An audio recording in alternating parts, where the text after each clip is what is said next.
invite you to relax into this sacred time and sacred space that you have created for yourself.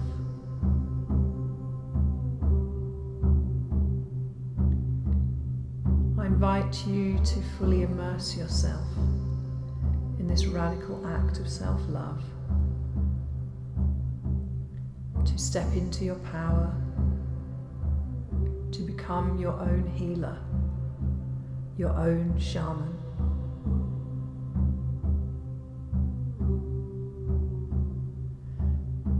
So make yourself comfortable.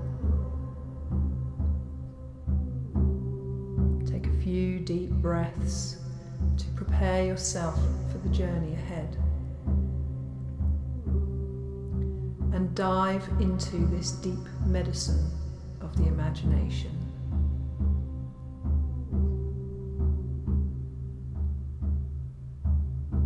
Closing your eyes and bringing your awareness into the here and now,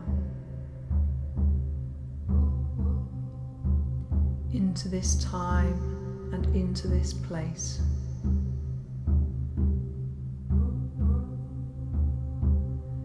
Into your body and into your breath.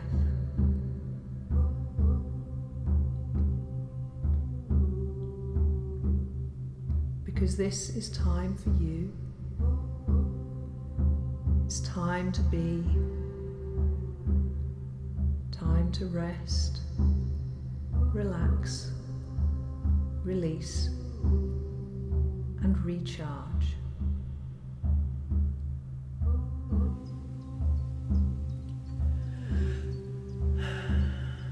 Okay, starting with a big deep breath, just sinking into this journey.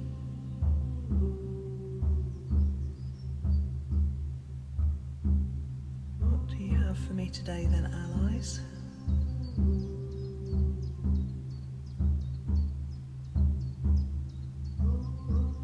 Okay, so my eyes have started twitching.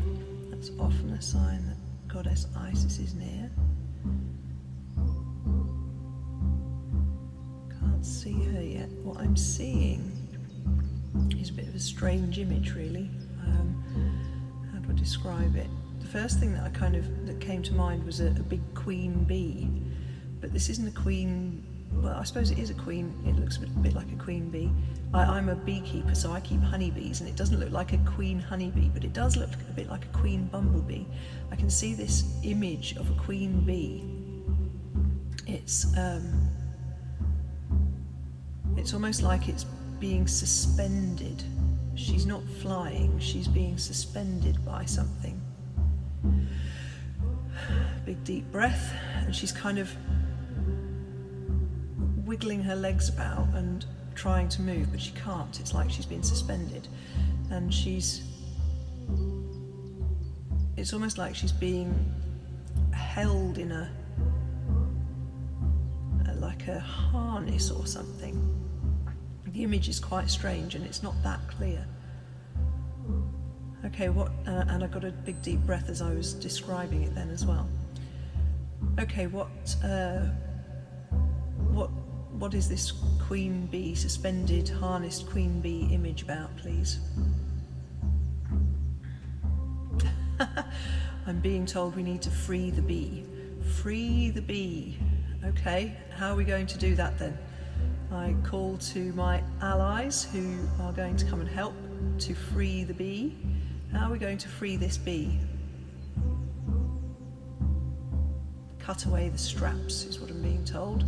Okay, all right, who would like to come forward to cut away these straps? Right, Spider has arrived. Spider is my ally, who is an extraction ally. And it's like she has...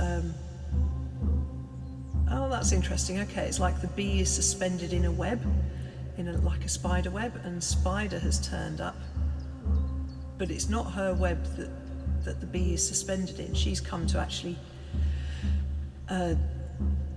rescue this bee from the web. It's not her web, but she's the right kind of animal to be cutting web threads, because she knows how to do that, and she has big kind of pincer things. Big deep breath. Okay, so you know what I'm being told about Queen Bee is that she is the sovereign of her clan. She is powerful, she is strong, she is round and a mother figure. She's the matriarch of her colony, of her hive. But she has in this way been restricted and prevented from doing her queenly matriarchal duties for her hive. It's like something else has caught her in its web and bound her up. So my spider has come along to unbind her and to cut her free. Now, spider, for me, is an extraction ally. So when I see these kind of bindings, these are not the kind of bindings that you would get from soul contracts, because then we would have had a different ally come. They're not the kind of bindings that would come with energetic cords, because then I would have had a different ally come. So the fact that spider has arrived says to me that the spider comes to do extraction of intrusions, which can be thought forms, energetic thought forms. And because this queen bee has kind of got herself all tangled up, this kind of implies that the web was there waiting for her, like a trap, like a lure, but she has got herself entangled in it. That's kind of the sense that I'm getting, is that it's not like something went out and attacked her and trussed her up. She got herself entangled in it by stumbling across this trap, really. She got herself ensnared. So spider is, unhooking her from this trap and untangling her and setting her free.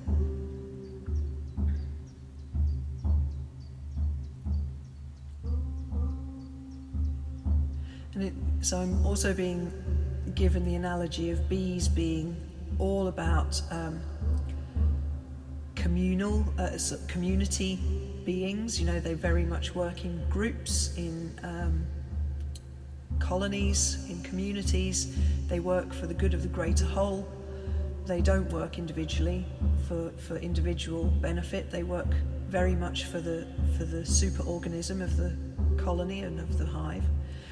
And the queen bee she is the matriarch, but she is not the ruler. Actually, the workers do a lot of the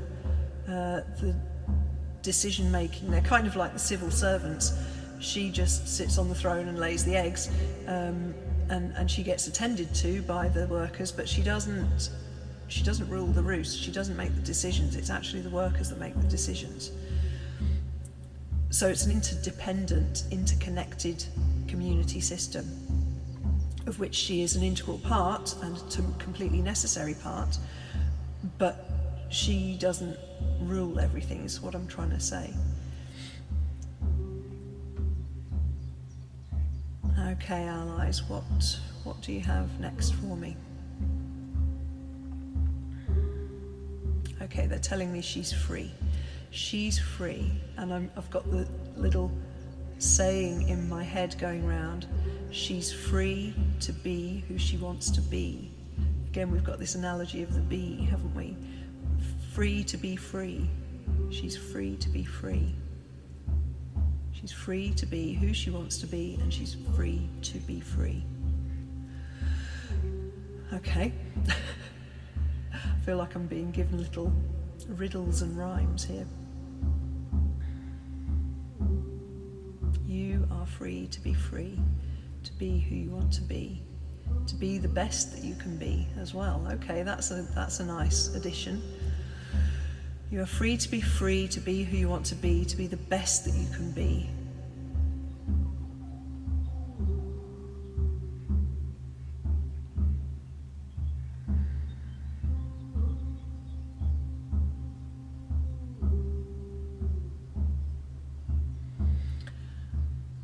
Okay, and what do we have next, please?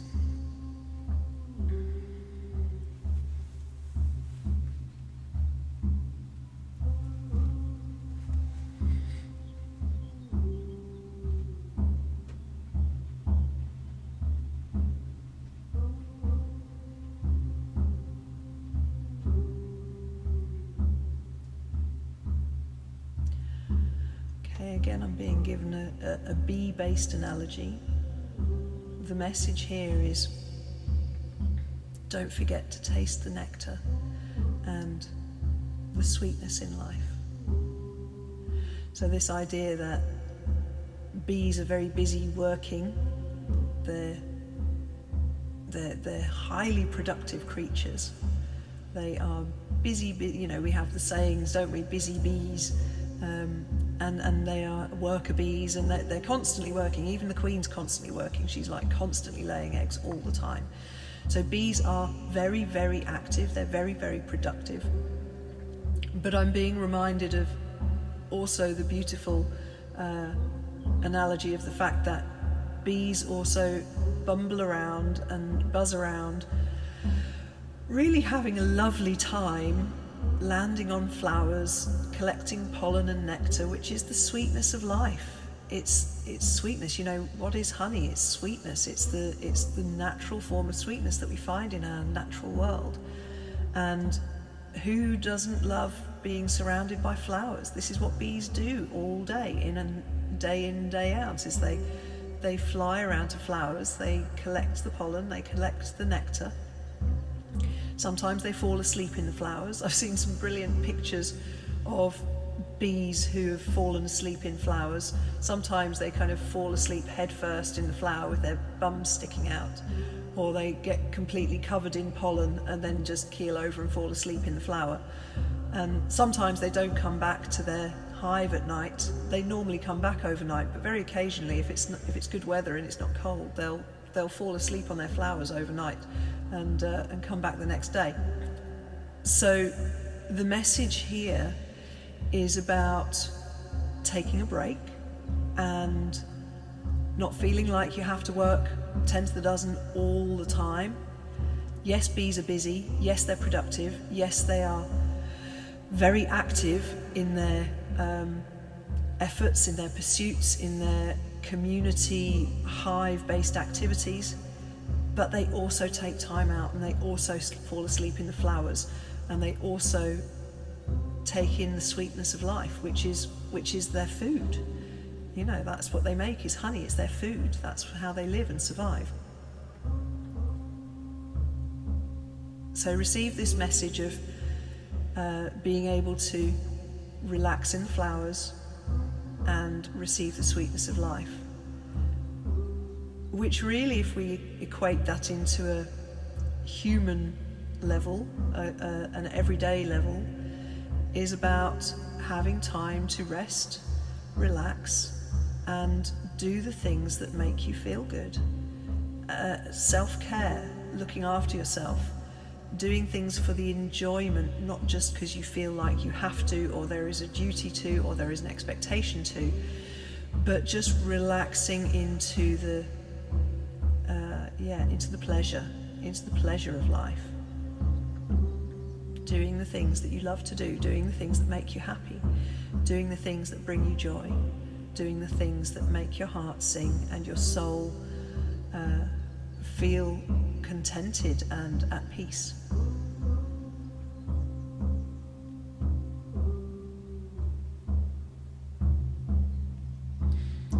Okay, thank you for those messages. Is there anything else that you have for me at this time?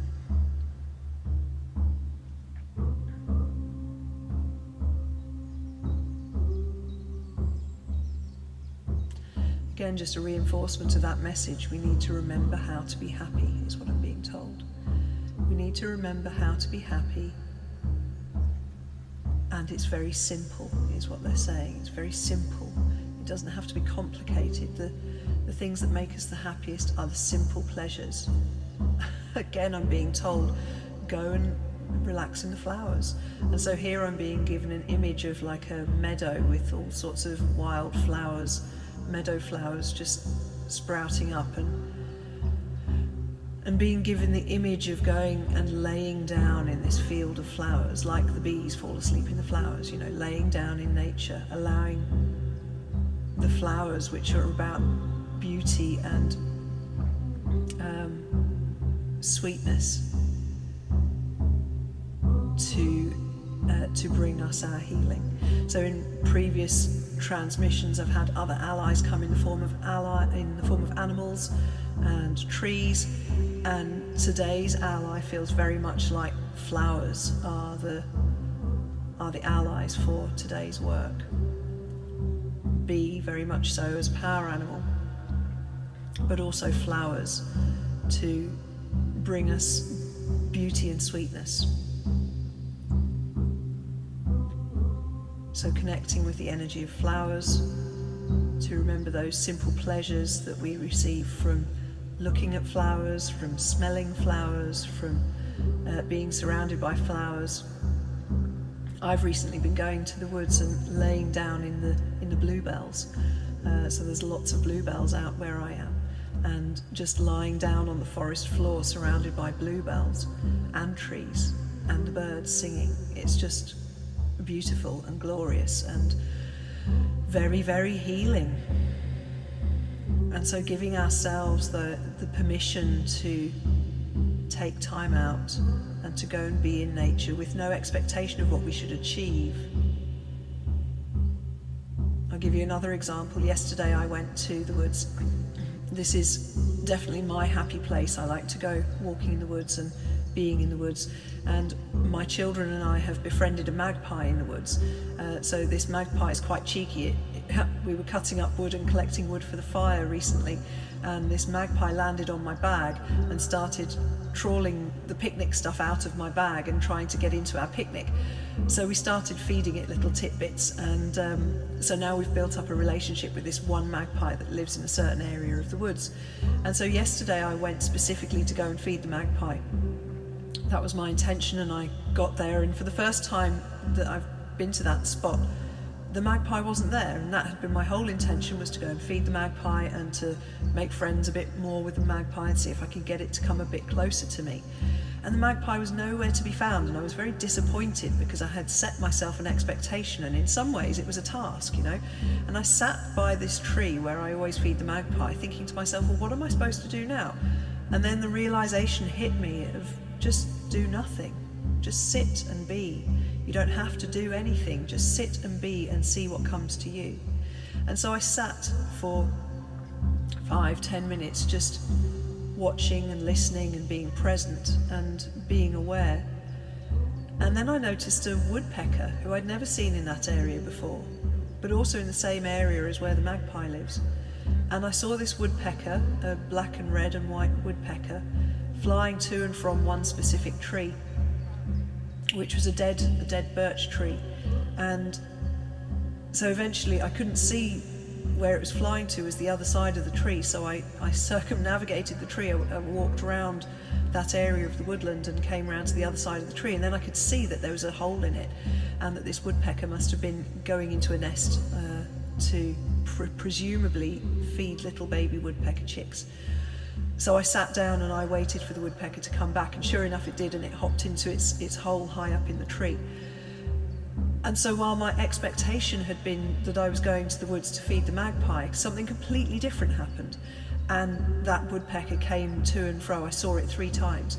3 is the classic number of receiving power animals. This is how nature and spirit kind of show us that an ally has come for a specific reason, as a power ally for us. And sure enough, this woodpecker came 3 times. So there was me thinking I was going to sort of deepen this relationship that I'd built up with the magpie, and actually it was a completely different animal who was coming to connect with me.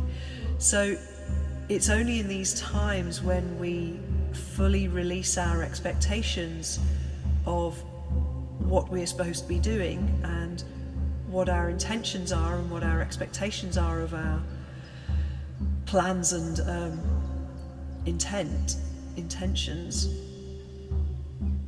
that we allow the unexpected to come in. I think that's what I'm trying to say with these stories, is by releasing expectations, intentions and loyalties or duties, you know, we open space, we allow the space to become clear and free to allow new things to enter. And so the message here is very much about go and be in nature, lie down in the flowers, find yourself some flowers, be in the space of the flowers and see what happens. I'm going to class that as homework for you to go and do.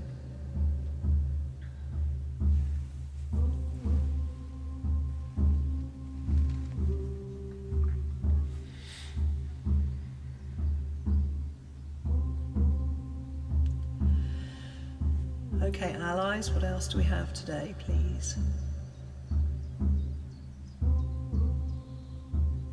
Okay, I'm being told we have done a lot of heavy lifting in previous transmissions. There has been a lot of very heavy duty clearing and releasing and opening. And today is really about sweetness and presence, being present and receiving sweetness. So today's transmission is not going to be long, it's not going to be hard, it's not going to be heavy, which is a bit of a relief, I have to say, because we've been plumbing the depths recently with a lot of very deep and intense work. And today is lighter and brighter.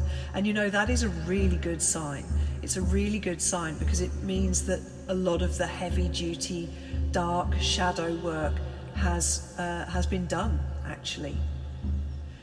And now we get to reap the rewards, you know, sitting, sleeping in the flowers and drinking the honey. That's the rewards, that is the light coming in. That is the having done the clearing and allowing the fruits of your labor to flourish.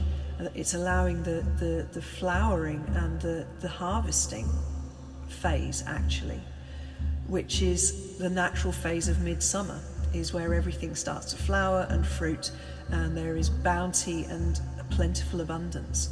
So this is really a beautiful transition into now reaping the rewards of all of the hard work, the tough stuff, the really deep and shadow work and intense releasing and opening, so that we can receive the abundance from spirit and nature. You know, if we don't clear out what's already there that's holding us back and dragging us down and taking up space, if we don't clear that out, there's no room to fill the space with. And if we don't open the space up, again, there's no room to bring new things, better things, beautiful things, light-filled and life-giving things in. And now we've reached the point of bringing in the beauty, bringing in the abundance, bringing in the sweetness.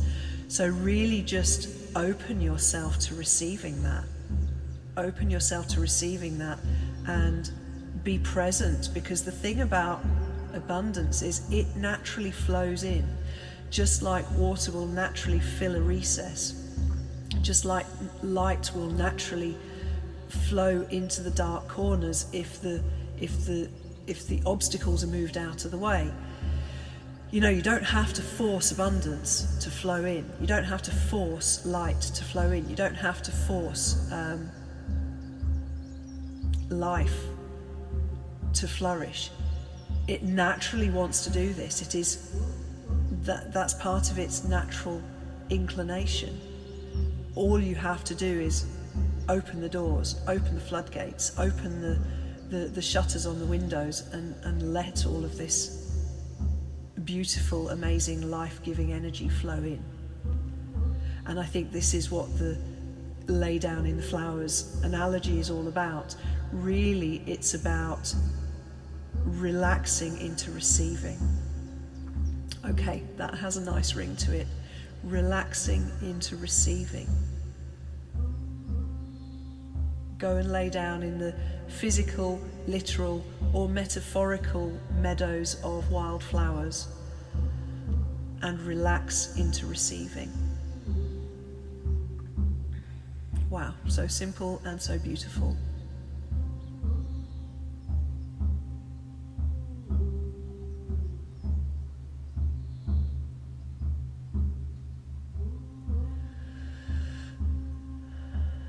Big deep breath.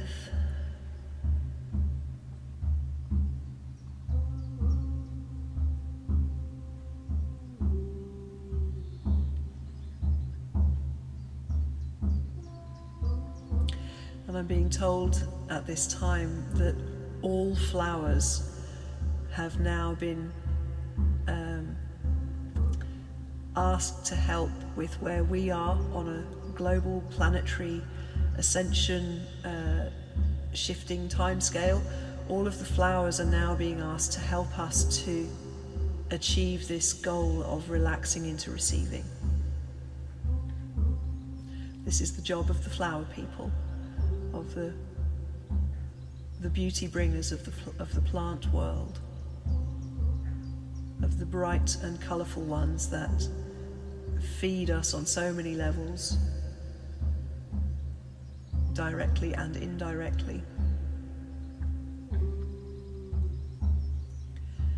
So yeah, go and find yourself some beautiful flowers to go and hang out with. And again, you know, you can go to the flowers, or you can bring the flowers to you. You can fill your home with flowers. You can go and buy plants from the supermarket or the garden centre. I'm not sure if the garden centres are open yet. I think they might be. And bring those flowers into your home. Surround yourself with flowers. Bring the beauty to yourself. Go out into it or bring it to yourself, whichever way works best for you.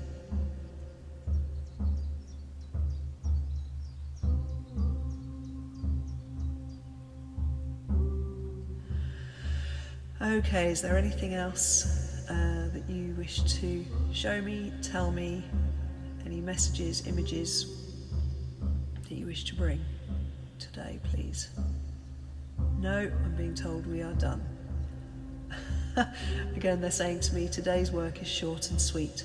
Just like the flowers, it's short and sweet. Okay, thank you for this beautiful healing. Thank you to all of those of you who have come to this work. Okay, I'm being told that Isis was here in a very light capacity. The eye twitching that I felt earlier on was Isis, and it was her presence. But it wasn't the deep, intense healing work that Isis so often comes for. Again, this was about the lightness and the brightness. Okay, so she's saying to me, today I was contributing my nourishing and bountiful energy into the proceedings through my aspect as a mother healer. So Isis is often depicted holding her son at her breast, which is god Horus, and in this aspect she is a mother goddess, and she is known for her characteristics of nourishment through breastfeeding her baby. And again, this idea of being able to relax into receiving. You know, what do babies do when they're suckling at the breast? They are relaxing into receiving. So here we have another image, another analogy.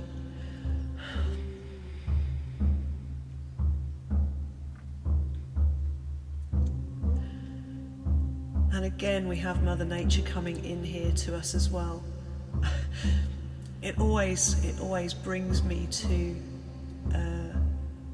a place of deep heart opening when Mother Nature comes into these transmissions. It always brings me to tears. And I've realised now, the more this happens, it's because my heart just opens straight away. And my heart opens, and again, coming back to this idea of receiving the nourishment, receiving the love. You know, we are the child suckling at the breast of the great Mother Goddess, in her earthly form, in the form of Mother Nature, in her divine form, in the form of Goddess Isis, or in whatever form you personally understand that universal nourishment to come from. You know, I am given names and images to help me to relate to my allies. But you may relate to that concept of receiving nourishment from the universe in a different image, or with a different name, or in a different concept, and that's fine. You know, you don't have to use mine. Spirit speaks to us in the way that we can understand the deeper meanings and the deeper concepts of what's going on.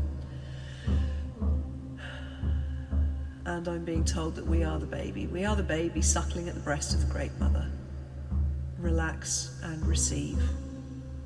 You do not have to do anything to receive this nourishment.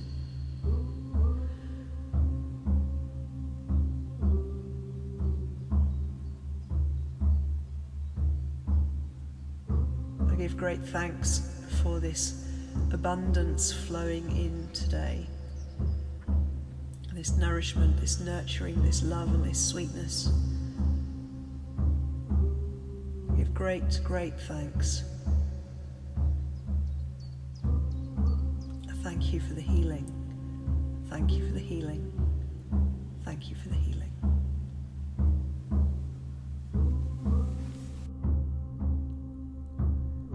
And now taking a few deep breaths.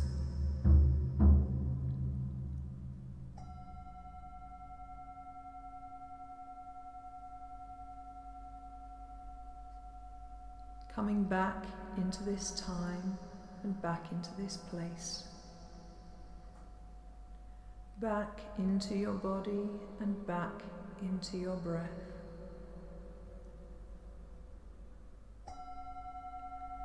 Giving your fingers a little wiggle. Giving your toes a little wiggle. And stretching yourself out to return to the here and now.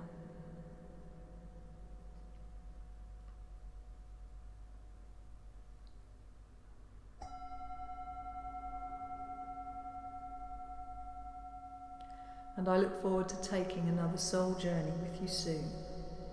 Lots of love, Joanna Joy.